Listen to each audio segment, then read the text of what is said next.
The so-called contact device was a magical communication machine successfully developed by Vesta.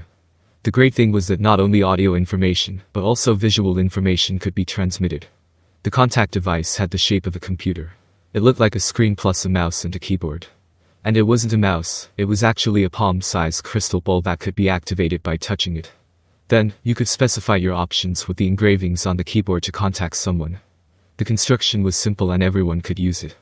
But there were also inconveniences. I just said that it was visual information, but it was actually mind power replayed in the brain. When you activated something like this by holding the contact device, what do you think will be conveyed to the other person? The principle is the same as that of communication network. I'm so used to it that I can remove distractions, but people who aren't used to it might shed unnecessary intelligence. If one was thinking of something evil in one's mind, they may accidentally convey it to the other side, which was one of the risks. There must be no evil intent. I can't help but think that I really don't recommend using this machine to chase girls. For the average person with no mental training, it's better to just use the talk function. In short, this component is expected to improve in the future. Hello, I'm Rimuru. Is His Majesty Gazel here? I also take it for granted in this world that I say hello. This has become habitual and natural, so I do it up without a doubt. What's interesting is that this evolved into the new rule when using the contact device. Hello, this is for His Majesty Gazel. Could you please wait on the line for a moment? Okay. One could sense that someone on the other side of the contact device was fumbling with his hands. The other party seemed to be trained to be in charge, but fell into a panic upon hearing my name. If the head of the company we do business with called out of the blue, then perhaps even I would be alarmed. I should be more considerate of the other person. It's rude to ask Lord Rimuru to wait. Sean said this statement with an exasperated look. I think that was supposed to be the secretary's job, but what Sean said was to not touch the contact device. The reason couldn't be simpler, it was because she didn't know how to use it. It seems a little wrong to say she doesn't know how to use it.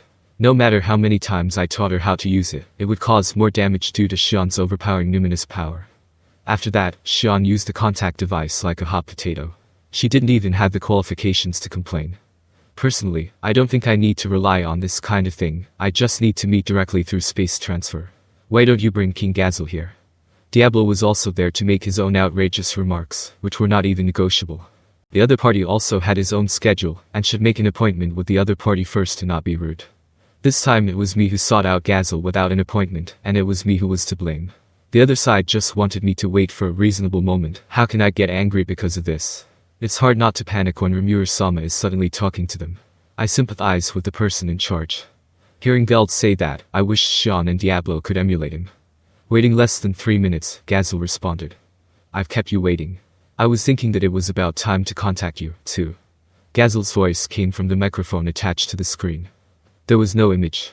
I personally had the King of Wisdom, Master Raphael, to help manage and can pick the images that want to be shown. But Gazel doesn't seem to be used to it yet, so I guess the only way is to use the call function. It's a smart choice. That's great. I'm looking for you to make a final confirmation of the sharing of tasks in a joint fight. It's also important, but before that, let me tell you one thing. Our gate to the east of the city of Dwargon, SYNOPSIS, has been blocked by the Imperial Army. It was just like Gatter said. This was the legion led by Yuki. I have captured the image. I'll pass it on to you. I aimed the Argus at the Empire's territory. In addition to the distance, there was also the magical obstruction caused by the barrier, and those images were not very distinct. Even so, it was possible to see a certain group blocking off the street that stretched out from east. Just like you said. When I heard that the enemy would rebel, I suspected that it was a trap, so it seemed more or less credible. No, not necessarily. Gadra may have been disillusioned with the Empire, but we still couldn't trust the guy 100%. And sometimes he can be taken advantage of without realizing it, so it's best not to take it lightly. Well, that's a good one. Just because you can see that, that's a big deal. Gazel said and smiled happily. It seems like he's testing me to see if I was taking things lightly, but really, he was still the same as usual, trying to play up his senior brother status. That's right, Rimuru. We have sent emissaries to the Empire, but they seem to be talking him out of it. We in Dwargon, by law, use preemptive attacks as a last resort. As detrimental as that was, as long as it was still a day of Dwarven pride, we would have to wait for the Empire to strike. And you don't have to go along with this. What are your plans? Gazel collected his smile and said this with a look of unsuspecting intent. What would he do if he could tell what was going on behind his back? I looked over to Benimaru. Immediately afterwards, Benimaru also smiled and looked back at me with those eyes. Communicating without words, we already understood what the other meant. I sighed and said, "Got it," then sat back down and faced the screen again. Looking at the empty image, I informed in a serious tone. The Imperial Army has invaded our territory without our consent. This must not sit idly by, and my country even intends to resort to military means and consider a strong response. That's why I wanted to check with our allies, your country, beforehand, to see if you'd like to follow suit. That's about all there is to say. Benimere looked satisfied. Xia nodded her head. Gult shivered with excitement, and Diablo was all gleeful, jotting down some notes in his hand. I wasn't sure what was being recorded, or what he was going to do with those, but it was certainly not a big deal. I decided to dispose of those later, while waiting for Gazel to respond. "Well, you're starting to look like a king. That's good. You've been trying to meet them there since the beginning, haven't you?" "Of course. Considering the damage that would be done to the town, we could actually fight on the edge of our borders as well. In this way, however, the opponent may later claim that this is a legitimate defense against monster aggression. By being on our territory, it would prevent them from making such statements, and would also create a sense of crisis in the west. Besides, the inhabitants have taken refuge without incident, and the enemy has penetrated so deeply into our country that we can be justified in going all out. Ha ha ha ha. It's good to know how to use what you have, but you'll lose points for saying it." Gazel smiled and said those words. "You're the one who started it, so why are you talking so hard?" I didn't realize his words had a follow-up. Having said that, a king does not like to beat about the bush. The military, in particular, is prone to trouble if misunderstandings arise. So I'll be clear with you. The work of negotiating with the Empire was left to the Tempest Federation. After that, if you decide to go to war, we, the armed powers of Dwargon, will take part in the war as the Tempest allies. To avoid chaos in the chain of command during combat, we Adivahites will only be in charge of defense from beginning to end, no problem. Wow, the answer was clearer than I thought. The Dwarven Kingdom must remain absolutely neutral, so I imagine that if others are not encroaching on their territory, they will most likely not be able to do so casually. Benimere and I had long thought that things might turn out this way, so I wasn't surprised and accepted the offer. Thank you. Having you say that makes me feel more confident. Come now. You knew from the beginning that it was going to go in that direction. In short, it was the most feasible tactic, and with the allies in crisis, it was enough in that name. If you have any problems, you don't have to come to me. Oops, really good and reliable. We're backed up by 1,000 years of undefeated Divahites. If the defeat is not such that there is nowhere to run, then this alone will give us peace of mind to fight. In that case, we will send the messenger according to the plan. In order to defend the center and the east, our country must divide our army in 2 ways. It is also more appropriate for our position to be thoroughly defensive. By the way, you guys be more careful.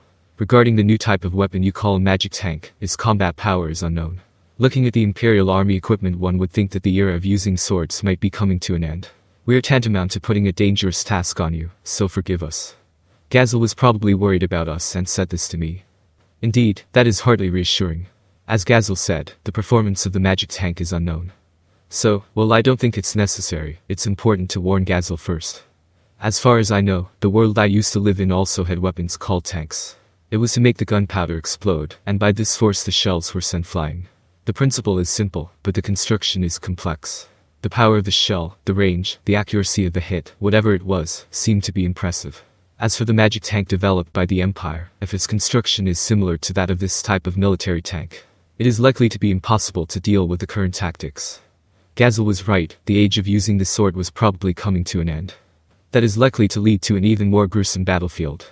What if the projectiles were fired not by gunpowder but by magic power? I once had Master Raphael, the King of Wisdom, run simulations against this part, and the results were terrible. Depending on the type of magic, it seems to be able to produce high-powered magic cannonballs, which are even better than the military tanks that had been the result of modern science. And it was still a mass weapon. So the defensive barrier against magic will be useless. That's what it's all about. It's not just the defensive barrier, it's probably also the magic barrier. Not only that, but we have envisioned those things to be incredibly powerful, so to merge the use of earth wall generation or tectonic strengthening, it is best to form a double or triple defense through trenches or earth walls. It's true. Is everyone thinking the same thing? In order to cope with the new era, we are also working on the development of magic armor. While getting jumped on by others, complaining isn't the way to go here. So what are our chances? It's a hard question to answer. So that's all I can say. Don't worry about winning, we have to win. That's all I can say. It wasn't just Gazel, this statement seemed to satisfy my partner as well. Hahaha. You're a reliable guy. I wish you a successful start. Okay, I'll take care of it. Finally we finished this conversation and my call with Gazel ended. In terms of final confirmation, that was a pretty good result. Shouldn't that be enough to make sure? That's good enough. It means he has promised to let us go ahead and do it. After hearing Benimaru's response, I nodded. The time had come. Now, we don't have to wait for the Empire to come out. We're ready for it too, so let's make this war official. We were on the side of justice. Within my monster territory, deep within the great forest of Jura, the footsteps of the Imperial Army's invasion have set foot here. This was already a fact that could not be denied. Next, we would be careful not to let the other party that we have seen through everything, and pretend that we are in a panic to formulate a countermeasure while dealing with them. So now it's about who to send over. Gupta and Gabel lacked a few things, and above all they were unfit to deal with people. Especially Gabel, thinking back to the moment I first met him, it felt unfit to send him as a messenger. And so, there was only one person left. I decided to send Testarossa. Well, if it was her, even if the Empire attacked indiscriminately, there was no need to worry that she would die. Even though it was all staged, it was time to negotiate a deal with the other party.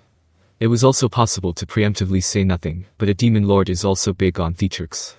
Thinking about this, in order to give the key order, I launched the communication network